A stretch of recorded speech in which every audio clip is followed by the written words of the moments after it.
त्रिपुरा राज्याचे मुख्यमंत्री यांच्या सचिवपदी IAS किरण कुमार गित्ते यांची नुकतीच निवड झालेली आहे। त्यांचा परळी नगरीमध्ये अगदी भव्य नागरी सत्कार झालेला आहे। आमदार धनंजय मुंडे यांच्या उपस्थितीमध्ये हा भव्य नागरी सत्कार संपन्न झालेला आहे। काय प्रतिक्रिया आहे? नुकतीच आपली निवड झालेली आहे।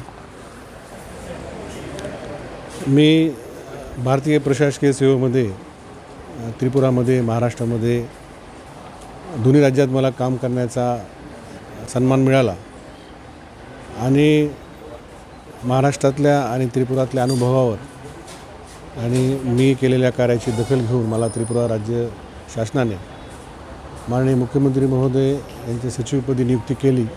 त्याची बातमी ही आपल्या परळीपर्यंत माझ्या जन्मभूमीपर्यंत पोहोचली आणि आजकाल सोशल मीडियाच्या माध्यमातून बातम्या लवकर पसरतात आणि माझा अनायसेच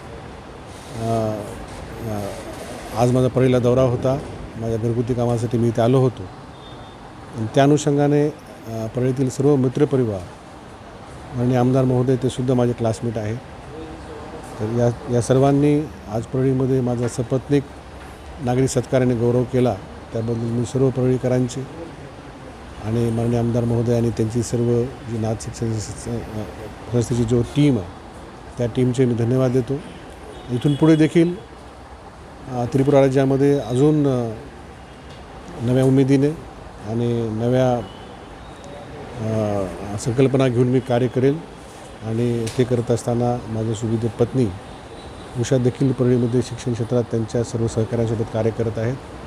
त्यांना देखील मी माझ्या परीने मार्गदर्शन करेल आणि असंच इथून पुढे देखील परळीकरांसोबत हे स्नेहबंध पुढे वृद्धिंगत होत जावो मी अशी अपेक्षा व्यक्त करतो आणि सर्वांचे धन्यवाद देतो। भ्रष्टाचारमुक्त प्रशासन चालवण्यासाठी आपल्यासमोर काय आव्हानं असतील?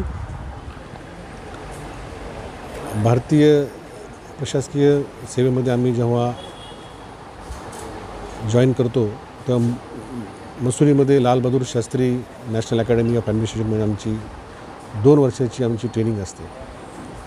त्या ट्रेनिंगच्या दरम्यान आम्हाला सर्व मॉरल, इथिक्स, व्हॅल्यू ॲडमिनिस्ट्रेशन आणि त्यानंतर एक मूल्याधारित प्रशासन आणि स्वच्छ प्रशासन देण्यासाठी आम्ही कटिबद्ध असतो आणि मागील काही वर्षामध्ये माहिती तंत्रज्ञानाच्या माध्यमातून सर्व माहितीचा अधिकार असो किंवा ज्या जनतेच्या ज्या सुविधा आहेत त्या एका ठराविक काळामध्ये प्रदान करण्याचा असो किंवा जे कुठल्या गव्हर्नमेंटच्या प्रोसिजर आहेत, प्रोक्युरमेंट आहेत, त्या सर्व आजकाल टेंडर आणि सर्व पारदर्शक पद्धतीने होतात।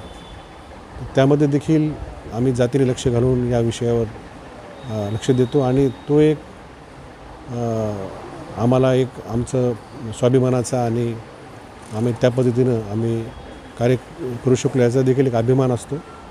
तर यावरच आमचं ट्रेनिंग, आमचा वर्क एक्सपिरियन्स आणि आमची रिस्पॉन्सिबिलिटी असते आणि ते आम्ही सदैव करत असतो। एक नवनिर्वाचित सचिव म्हणून शिक्षण, आरोग्य आणि रोजगार यावर आपली काय भूमिका असेल?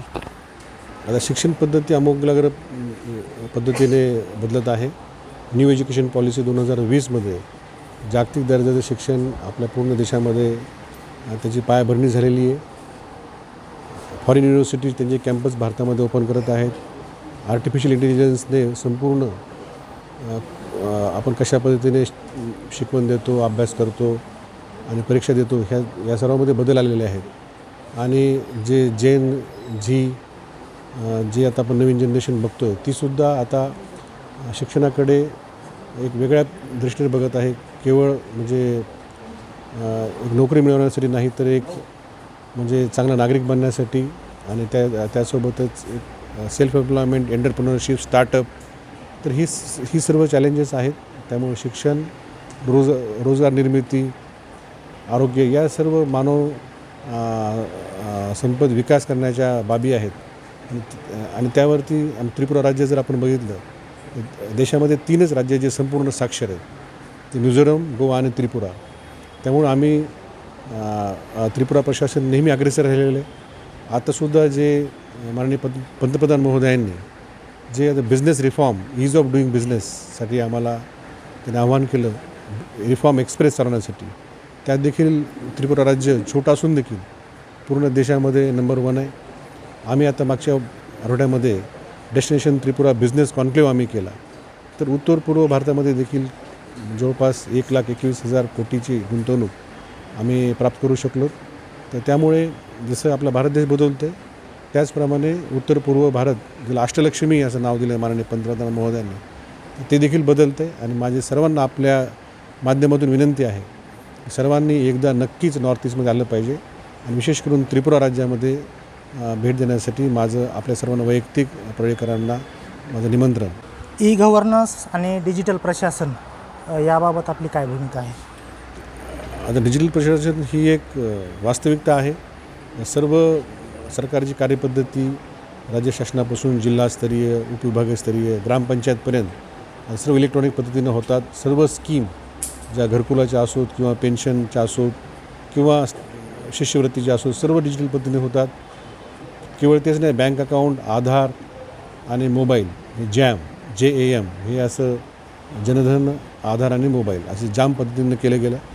आणि भारतामध्ये जे डिजिटल पेमेंट सिस्टम आहे, UPI असो किंवा बाकी इतर जे पेमेंट गेटवे आहेत ते आता खूप जागतिक स्तरावरती फेमस झालेले आहेत. तो डिजिटल गव्हर्नन्समध्ये शासन हे खाजगी क्षेत्रासोबतच किंवा बँकांसोबत किंवा बाकी इतर जे इन्शुरन्स किंवा एअरलाईन्स, हेल्थ सेक्टर या सर्वांसोबतच हातात हात मिळून शासन देखील आता पूर्णपणे digital India, digital Tripura, digital Maharashtra विशेष करून फिनटेक, फायनान्स आणि टेक्नॉलॉजीचा संगम अशा नवीन आता क्षितिजे ही प्रशासनाची पुढे येत आहे.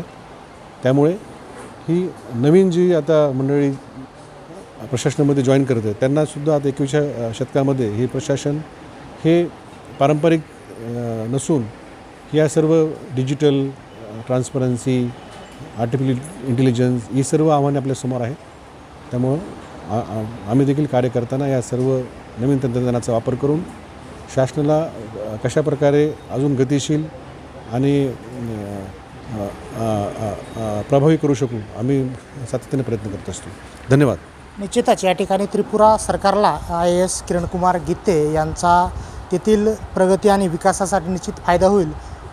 येणाऱ्या काळामध्ये आणखी काही अपडेट काय समोर येतात हे पाहणं तितकंच गरजेचं आहे. कॅमेरामन दत्तासह मी श्रीमंत खांडेकर, न्यूज महाराष्ट्र 1 चॅनल.